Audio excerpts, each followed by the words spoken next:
Assalamualaikum warahmatullahi wabarakatuh.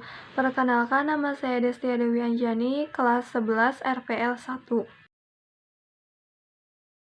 Pemodelan perangkat lunak ialah disiplin dalam ilmu agar dapat mempelajari bentuk-bentuk pemodelan perangkat yang digunakan pada bagian dan tahapan bagi pengembang perangkat lunak secara objek dan secara terstruktur.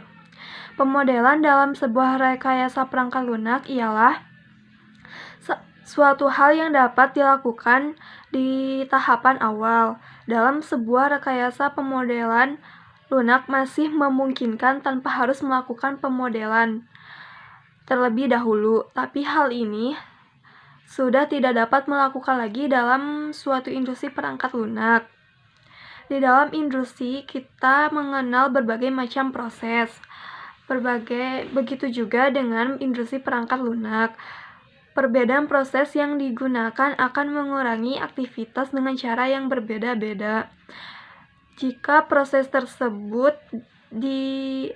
disalahgunakan, maka akan mengurangi kegunaan sebuah produk yang akan dikembangkan.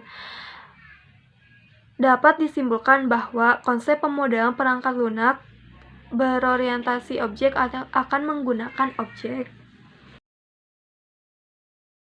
1. Model waterfall merupakan salah satu model untuk perencanaan dari sebuah perangkat lunak. Model waterfall bersifat sistematis.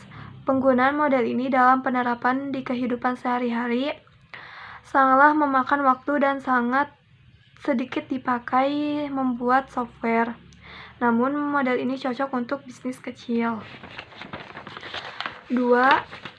Model spiral adalah model pengembangan software di mana proses digambarkan secara spiral. Setiap loop akan mewakili satu fase dari proses pembuatan atau perencanaan software. Loop paling dalam berfokus pada kelayakan dari sistem. Loop selanjutnya tentang definisi dari kebutuhan. Loop berikutnya berkaitan dengan desain sistem. 3. Model incremental.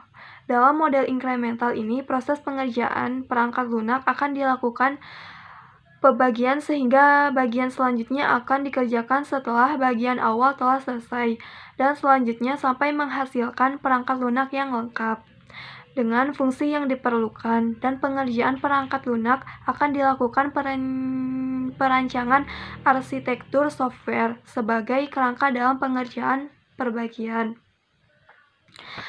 4. Model evolusi. Model evolusi adalah sebuah model yang berulang-ulang. Model ini memiliki karakteristik yang memungkinkan para programmer pengembangan perangkat lunaknya menjadi semakin lengkap di tiap versinya. 5. Model prototipe. Prototipe merupakan salah satu metode pengembangan perangkat lunak yang banyak digunakan. Dengan metode prototipe ini, pengembangan dan pelanggan dapat saling berinteraksi selama proses pembuatan sistem. 6.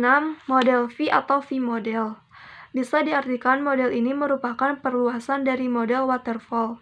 Disebut sebagai perluasan karena tahap-tahapannya mirip dengan yang terdapat dalam model waterfall. Dalam model V, proses dilakukan bercabang. Dalam model V ini digambarkan hubungan antara tahap pengembangan software dengan tahap pengujiannya. 7. Model Rapid Application Development adalah sebuah model proses perkembangan perangkat lunak sekuensial linear yang menekankan siklus perkembangan yang sangat pendek, kira-kira 60-90 hari. Model RAID ini merupakan sebuah adaptasi kecepatan tinggi dari model sekuensi linear, di mana perkembangan cepat dicapai dengan menggunakan pendekatan konstruksi berbasis komponen. Adalah pendekatan pemodelan aplikasi yang digunakan pada awal siklus hidup perangkat lunak saat menggunakan pendekatan berorientasi objek untuk pengembangan perangkat lunak. Pemodelan adalah alat penting untuk memfasilitasi pencapaian tujuan ini. Penjelasan tentang materi pemodelan perangkat lunak. Wassalamualaikum warahmatullahi wabarakatuh.